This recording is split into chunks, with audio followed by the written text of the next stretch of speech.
하나님의 말씀 구약성경 열왕기하 14장 1절로 14절 말씀을 읽겠습니다.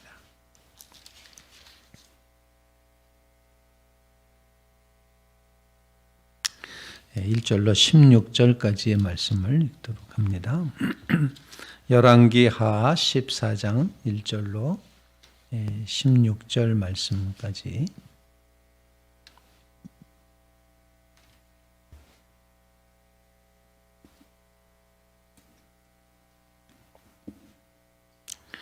교독해서 읽겠습니다. 이스라엘 왕 여호아스의 아들 요아스가 제2년에 유다의 왕 요아스의 아들 아마샤가 왕이 되니 그가 왕이 된 때에 나이 25세라. 예루살렘에서 29년간 다스리니라. 그의 어머니의 이름은 여호앗단이요 예루살렘 사람이더라. 아마샤가 여호와 보시기에 정직히 행하였으나 그의 조상 다윗과는 같지 아니하였으며 그의 아버지 요아스가 행한 대로 다 행하였어도 오직 산당들을 제거하지 아니하였으므로 백성이 여전히 산당에서 제사를 드리며 분향하였더라. 나라가 그의 손에 굳게 섬에 그의 부왕을 죽인 신복들을 죽였으나 왕을 죽인 자의 자녀들은 죽이지 아니하였으니 이는 모세 율법책에 기록된 대로 함이라. 곧 여호와께서 명령하여 이르시기를 자녀로 말미암아 아버지를 죽이지 말 것이요 아버지로 말미암아 자녀를 죽이지 말 것이라. 오직 사람마다 자기의 죄로 말미암아 죽을 것이니라 하셨더라. 아마샤가 소금 골짜기에서 에돔 사람 10,000명을 죽이고 또 전쟁을 하여 셀라를 취하고 이름을 욕드엘이라 하였으니 오늘까지 그러하니라. 아마샤가 예후의 손자 여호아스의 아들 이스라엘의 왕 요아스에게 사자를 보내 이르되 오라 우리가 서로 대면하자 한지라. 이스라엘 왕 요아스가 유다 왕 아마샤에게 사람을 보내 이르되 레바논 가시나무가 레바논 백향목에게 전가를 보내 이르기를 내 딸을 내 아들에게 주어 아내로 삼게 하라 하였더니 레바논 들짐승이 지나가다가 그 가시나무를 짓밟았느니라. 내가 에돔을 쳐서 파하였으므로 마음이 교만하였으니 스스로 영광을 삼아 왕궁에나 내 집으로 돌아가라. 어찌하여 화를 자취하여 너와 유다가 함께 망하고자 하느냐 하나. 아마샤가 듣지 아니하므로 이스라엘 왕 요아스가 올라와서 그와 유다의 왕 아마샤가 유다의 베세메스에서 대면하였더니 유다가 이스라엘 앞에서 패하여 각기 장막으로 도망한지라. 이스라엘 왕 요아스가 베세메스에서 아시아의 손자 요아스의 아들 유다 왕 아마샤를 사로잡고 예루살렘에 이르러 예루살렘 성벽을 에브라임 문에서부터 성 모퉁이 문까지 400규빗을 헐고 또 여호와의 성전과 왕궁 곳간에 있는 금은과 모든 기명을 탈취하고 또 사람을 볼모로 잡고서 사마리아로 돌아갔더라. 요아스의 남은 사적과 그의 업적과 또 유다 왕 아마샤와 싸운 일은 이스라엘 왕 역대지략에 기록되지 아니하였느냐? 요아스가 그의 조상들과 함께 자매 이스라엘 왕들과 사마리아에 함께 장사되고 그의 아들 여로보암이 대신하여 왕이 되니라. 살아계신 하나님의 말씀입니다. 오늘 본문 말씀은 남왕국 유다 왕 아마샤에 대한 이야기가 기록이 되고 있습니다. 29년 동안을 다스린 것으로 보아서 이제 굉장히 훌륭한 왕으로 평가될 수도 있습니다. 본문에 보면 여호와 보시기에 정직히 행하였다라고 표현합니다. 하지만 단서가 달려 있습니다. 다윗과 같지는 않았다. 이렇게 오늘 본문에 표현을 합니다. 아마샤 왕을 생각하면서 어머니는 예루살렘 사람이었고 이제 그렇게 봤을 때 남왕국 유다에서 하나님 보시기에 정직히 행하였다라고 칭찬받는 왕이 몇 명 되지를 않습니다. 그 중에 한 사람 아마샤는 그래도 하나님 보시기에 여호와 보시기에 정직히 행하였다라는 칭찬은 받습니다. 그럼에도 불구하고 다윗에게는 미치지 못하였다. 따위만큼은 못 되었다. 이유가 있었습니다. 그것은 아직도 남한국 유다 백성들 사이에 산당에 가서 예배드리고 분향하고 하는 이제 그런 산당 제사가 아직도 뿌리 뽑히지 않고 남아 있었다는 사실입니다. 아마 그것을 그냥 두었을 것 같다라고 생각을 합니다. 아니면 워낙 이것이 아주 민간 사이에서 완전히 퍼져 있어서 그걸 막기가 곤란했을 수도 있겠다 생각을 합니다. 오늘 말씀을 읽으면서 첫 번째로 우리가 하나님 앞에 기도하고자 하는 기도 제목은 100% 그리스도인이 되게 해주셨으면 좋겠습니다. 그런 간구를 주님 앞에 올리게 됩니다. 100% 하나님 보시기에 정직하게 행하였으면 정말 훌륭한 것 아닙니까? 그런데 다윗과 같지는 않았다 이렇게 표현함으로써 산당을 헐지 않았다. 산당 제사를 여전히 허용하고 있었다.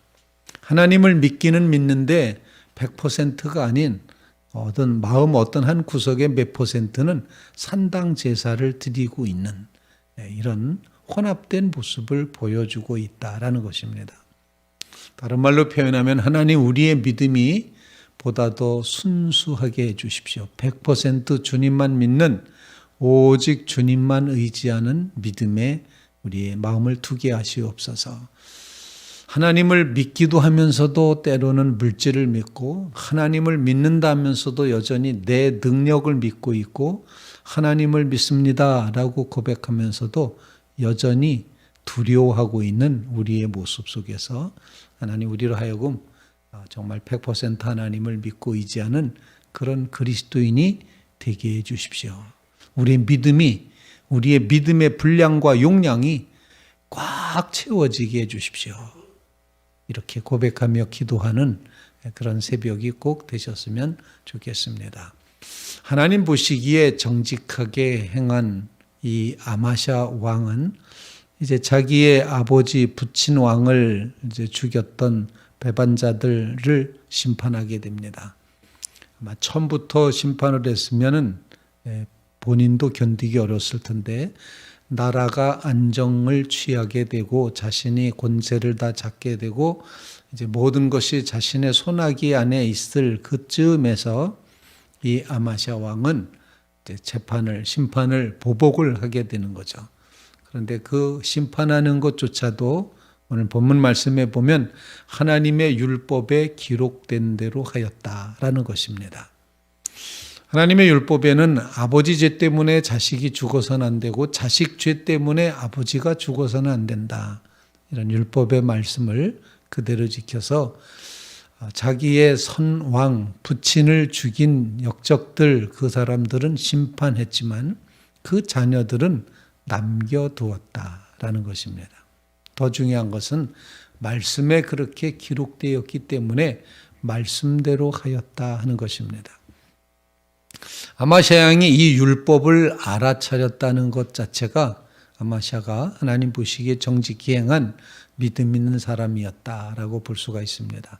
그 하나님의 말씀을 귀히 여기고 그 말씀을 깨닫고 그 말씀대로 준행하였음을 보여주고 있습니다. 근데 오늘 이 본문을 읽으면서 저의 마음속에 드는 생각은 아버지 죄 때문에 자식이 죽지 않는다. 자식 죄 때문에 아버지가 죽지 않는다. 하나님의 율법의 말씀에 그렇게 기록되어 있는데 예수님은 어떻게 하셨는가 하는 생각에 이제 생각의 끝이 닿게 되었습니다. 주님은 자신의 죄는 하나도 없음에도 불구하고 우리의 죄를 대신하여 온 인류의 죄를 다 짊어지시고 십자가에서 대속의 죽음을 죽으셨다 하는 사실입니다. 그래서 우리는 우리 각각이 지은 죄에 대한 책임감이 있다는 사실, 그런데 그것도 우리 스스로 책임을 다 질 수 없는, 죄값을 다 물을 수 없는, 죽어 마땅한 그런 죄를 짓고 있는 우리를 위해서 예수님께서 십자가에 달려 죽으심으로 그 대속의 죽음으로 우리의 죄의 모든 값을 다 치루셨다고 하는 이 놀라운 사실, 우리가 꼭 기억하면서 십자가의 은혜 앞에 겸손히 서고 담대함으로 서는 믿음의 성도들 꼭 되시기를 주님의 이름으로 부탁을 드립니다. 그래서 죄값은 반드시 물으신다. 하나님은 죄의 값을 반드시 찾으신다.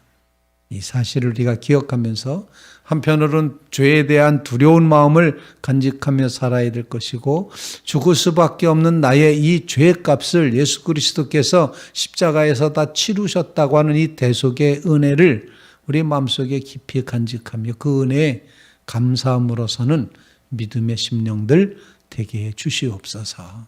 그런 간구를 주님 앞에 올릴 수 있기를 간절히 바랍니다. 하나님께서는 이렇게 하나님 앞에 정직하게 행한 이 아마샤 왕에게 놀라운 축복을 주셨습니다. 그 축복은 어떤 축복이었는가 하니 바로 에돔 사람 10,000명을 물리칠 수 있었던 그런 축복을 주셨습니다. 에돔과의 전투에서 10,000명을 물리쳤습니다. 10,000명을 무찔렀다 이렇게 표현할 수도 있지만 10,000명을 죽였다. 그래서 그 전쟁을 해서 셀라라고 하는 곳을 취하고 오늘날은 이것은 페트라라는 그런 이름으로 되어 있는 바위 동네입니다. 셀라를 취하고 이름을 욕드엘이라고 했고 그렇게 모압과의 전쟁에 이겼습니다. 아마 아마샤 왕 입장에서는 야 이거 에돔을 물리칠 수 있었다는 모압을 물리칠 수 있었다는 사실 바로 이것은 정말 대단한 이제 일이다. 에돔 사람 10,000명이나 죽였다. 그리고 페트라를 차지할 수 있게 되었다.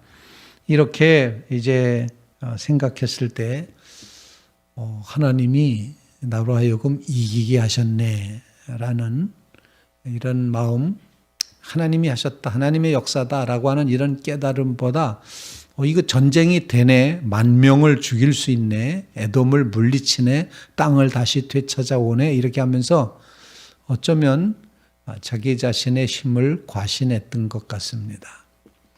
그래서 이제까지 한 80여 년 동안을 북왕국 이스라엘과 남왕국 유다는 싸움 없이 지내왔었는데 이제 갑자기 이 유다 왕 아마샤가 북왕국에 이제 요아스 왕에게 사자를 보내가지고 우리 한번 붙어보자 이렇게 말하는 겁니다.